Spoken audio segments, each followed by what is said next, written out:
Bharuch crime બ્રાન્ચનો staff Ankleshwar જીઆઈડીસીમાં પેટ્રોલિંગમાં હતો તે દરમિયાન પોલીસને બાતમી મળી હતી કે શંકાસ્પદ કેમિકલ ભરેલું ટેન્કર રાજપીપળા રોડ ઉપર આવેલ બનાસ બલ્ક કેરિયર નામના ટ્રાન્સપોર્ટના પાર્કિંગમાં ઉભેલું છે, જેના આધારે પોલીસે દરોડા પાડ્યા હતા અને ટેન્કર ચાલકની પૂછપરછ કરી હતી.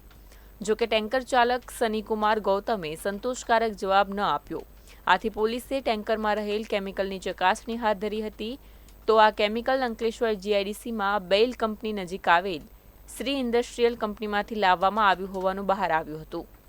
પોલીસે તપાસ કરતા જોખમી કેમિકલ વેસ્ટનો ગેરકાયદેસર રીતે નિકાલ કરવામાં આવનાર હોવાનું જણાયું હતું.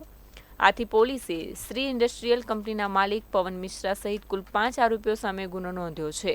તેમજ ટેન્કર સહિત 27 લાખથી વધુનો મુદ્દામાલ પણ કબજે કર્યો છે. પોલીસે આ મામલામાં 2 આરોપીઓની ધરપકડ કરી કાયદેસરની કાર્યવાહી હાથ ધરી છે.